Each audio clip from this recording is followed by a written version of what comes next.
hoje nós vamos repercutir aí o INPC, o Índice Nacional de Preços ao Consumidor. Foi divulgado ontem e aí essa divulgação de ontem ficou aí no acumulado de 12 meses 3,71%. 3,71%, inclusive com um valor negativo no mês de agosto, uma deflação no mês de agosto, ou seja, dando conta que os preços baixaram no mês de agosto. É isso que aponta, né? Então, a gente está colocando isso aqui para você verificar se é isso mesmo que está acontecendo. Você acha que é isso mesmo que está acontecendo? Você que faz compra no mercado toda semana, todo mês, faz suas compras no mercado. Então, o Instituto Brasileiro de Geografia e Estatística divulgou o Índice Nacional de Preços ao Consumidor de agosto de 2024. O acumulado 2024 é um dos grandes assuntos do momento, porque ficou em 3,71, estava em 4,06 até julho e passou para 3,71, ou seja, uma deflação, e dando conta que os preços teriam baixado durante o mês de agosto, uma deflação. E você, de acordo com a sua experiência de compra, você no seu dia a dia acha que esse índice divulgado está compatível com os preços que você está pagando? Porque entra aqui mercadorias, entra transporte, entra uma série de questões no INPC. Então você vai votar, vai participar, a gente já está publicando aí nas nossas redes sociais também, nos grupos de WhatsApp. Já vou colocar à disposição daqui a pouquinho para você que está interagindo com a gente no nosso Facebook, no YouTube também,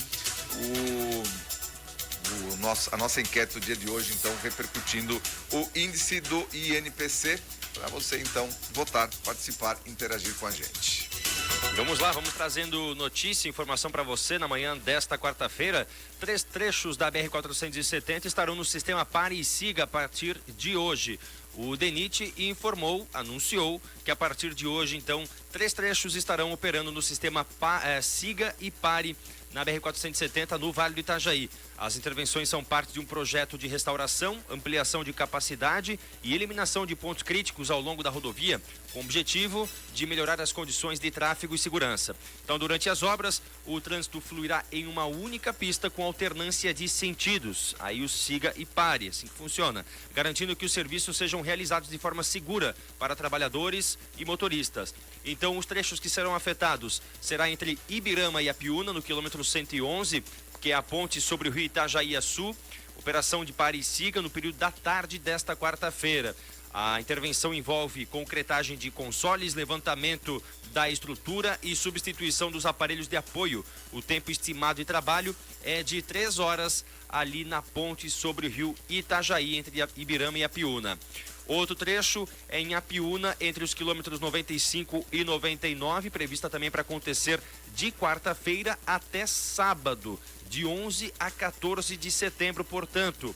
O objetivo é avançar com as obras de micro-revestimento no trecho. E o outro trecho afetado pela operação Sigpare é em Pouso Redondo, entre os quilômetros 191 e 194, a Serra da Santa, com aplicação aí de concreto asfáltico entre os dias 11 e 20 de setembro. As operações estão programadas para ocorrer entre as 7 e as 17 horas. O DENIT informa que o cronograma pode sofrer alterações caso as condições climáticas sejam desfavoráveis. Então, condutores que trafegarem pelos trechos devem redobrar a atenção e, se possível, buscar rotas alternativas. Só um comentário, vamos ver até quando vai durar essa operação tapa-buraco aí que o DENIT vai fazer nas rodovias aqui rumo ao Alto Vale do Itajaí. Não estamos falando aqui de duplicação, estamos falando de reparos na rodovia. Vamos ver até quando isso vai durar. Porque quantas vezes, meu Deus, eu já lembro, quantas vezes eu lembro já que foram feitos reparos. Um reparo deveria durar uma eternidade, né, no asfalto, numa BR como a 470. Mas não, parece que a cada ano, cada 2, 3 anos, e isso quando o negócio já está periclitante, quando a situação está terrível, aí eles vão lá fazer mais uma operação. Então que façam bem feito. É igual a roupa do Chaves, né? Não vale 1 centavo, né? Ela é tudo remendado. Pois é. Olha, a segunda edição do Flipomerode inicia hoje, quarta-feira. A partir de hoje, quarta-feira, até domingo, dia 15, Pomerode será palco da realização do segundo Festival Literário Internacional, o Flipomerode. O evento, que une a literatura nacional com a expressão alemã, contará com mais de 70 atrações para todas as idades, incluindo autores de best-sellers, exposições, shows de música e teatro, debates, oficinas, uma livraria e uma homenagem a Franz Kafka, um dos escritores mais influentes do século XX. A cerimônia de abertura será marcada por um espetáculo do coral Scar, da Orquestra Jovem da Scar, às 19 horas, hoje, portanto, quarta-feira, no Teatro Municipal. No entanto, as atividades do festival começam mais cedo, às 8 horas. Já estão começando daqui a pouquinho, então, com contação de histórias, 2 sessões de uma mini oficina sobre Franz Kafka e diversas outras atividades até às 21 horas. O Flipomerode 2024 é totalmente gratuito, mas os visitantes devem garantir seus ingressos no site, pois os assentos são limitados. Pomerode saindo sempre em evidência agora com esse Festival Literário Internacional. Veja só. E o ministro Flávio Dino, do Supremo Tribunal Federal, classificou como inaceitável a situação em que 60% do Brasil enfrenta os efeitos das queimadas, referindo-se a isso como uma pandemia de incêndios florestais. Sua declaração ocorreu durante uma audiência em que o governo federal apresentava suas estratégias para combater os incêndios na Amazônia e no Pantanal. Dino enfatizou a urgência de controlar as queimadas, ressaltando que a falta de ação pode levar ao aumento dos preços dos alimentos e a possíveis sanções internacionais devido ao não cumprimento de acordos ambientais. Ele também apontou a contribuição de atividades humanas ilegais para a gravidade da situação. Na audiência, o ministro questionou o governo sobre a quantidade de efetivo disponível para o combate aos incêndios, os recursos financeiros alocados e também detalhes sobre o plano de ação para a prevenção e controle do desmatamento na Amazônia Legal. Pois é, o Dino chamando os incêndios de pandemia. Olha, pandemia, o conceito de pandemia é a disseminação mundial de uma nova doença. Tomara que não se espalhe pelo mundo. Essa doença que é a ineficácia, a inércia das ações do governo federal diante dessa situação caótica que são os incêndios no país.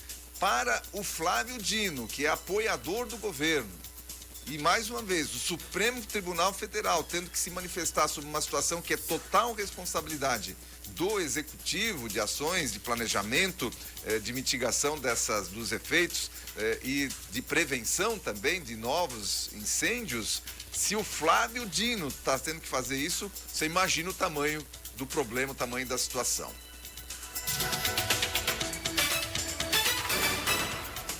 E olha, falando em governo Lula, é condenado a indenização por danos morais a Bolsonaro e Michele. A 17ª Vara Federal da Justiça do Distrito Federal condenou o governo de Luiz Inácio Lula da Silva a indenizar o ex-presidente Jair Bolsonaro e a ex-primeira-dama Michele Bolsonaro em R$15 mil por danos morais, no caso relacionado aos móveis do Palácio da Alvorada. Em janeiro do ano passado, durante uma coletiva de imprensa, Lula afirmou que antigos ocupantes da residência oficial teriam levado e sumido com 83 móveis, referindo-se ao casal Bolsonaro.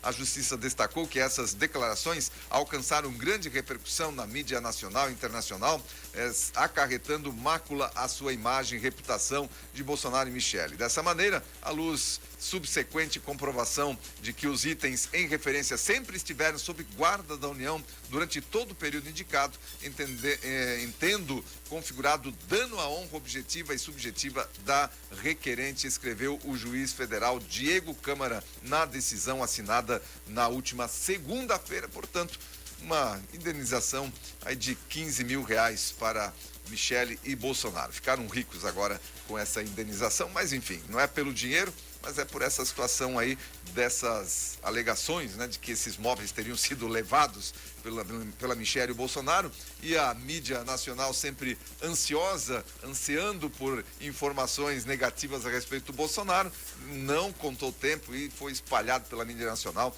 que Michelle e Bolsonaro teriam levado móveis lá da casa do governo, né, do presidente da República. Pois é. E vamos continuando em Brasília, porque a Comissão de Constituição e Justiça da Câmara adiou ontem, terça-feira, análise do projeto de lei que anistia os envolvidos nas manifestações de 8 de janeiro. A reunião do colegiado precisou ser encerrada depois do início da ordem do dia para as votações no plenário da Casa, conforme estabelece o regimento. O relatório do projeto não chegou a ser lido.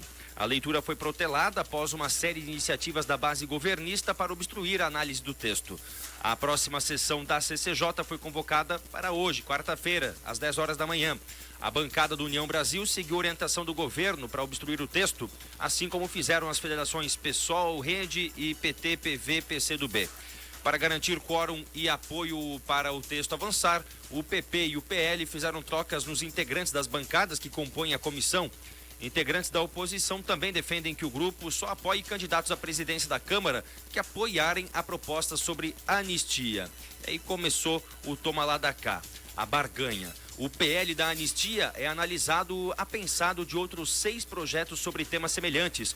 O relator do projeto, deputado Rodrigo Valadares, do União do Sergipe, apresentou um substitutivo que perdoa até a entrada em vigor da futura lei quem participou, fez doações ou apoiou por meio de redes sociais as manifestações. Pois é, o União tem o relator desse projeto da anistia, que perdoa, então, até a entrada em vigor de uma futura lei. Quem participou, fez doações, apoiou por meio de redes sociais, enfim, aqueles todos que estão sendo de alguma forma condenados sobre as manifestações de 8 de janeiro.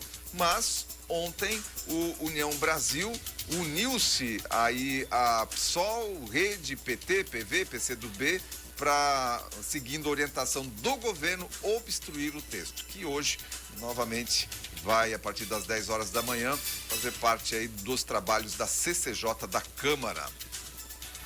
E para fechar o nosso giro de informação, Deolane Bezerra descumpre medida medidas e volta para a prisão. A influencer, a gente falou ontem dela, a Deolane Bezerra teve sua prisão domiciliar revogada no início da tarde de ontem. Ela deve voltar para um presídio ainda ontem, né? Ainda ontem voltava para o presídio. Deolane ficou ao menos 24 horas em liberdade, quando desde a tarde de ontem teve autorização para cumprir a prisão preventiva em casa. Ela ficará detida preventivamente na colônia penal feminina de Buíque, no interior de Pernambuco. O presídio fica a quase 300 quilômetros de Recife. A influenciadora chegou às 13 horas ao Fórum Rodolfo Aureliano em Recife, inicialmente para assinar os termos da prisão, e no local foi informada da revogação da decisão. A informação foi confirmada. Segundo informações levantadas, a justificativa foi por Deolane descumprir as medidas cautelares impostas pela Justiça quando recebeu alvará de soltura. Essa gente gosta de cadeia, hein?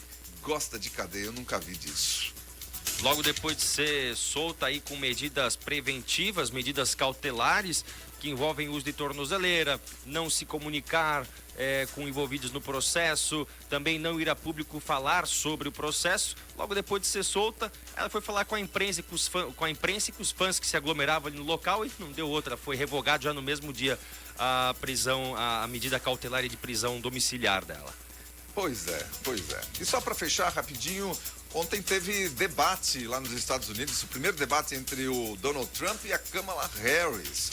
E olha, quem esperava aí que de repente o Donald Trump iria tratorar novamente a Kamala Harris, como fez com o Joe Biden, não foi isso que aconteceu, hein? Com postura ofensiva, a Kamala Harris surpreende em debate contra Donald Trump.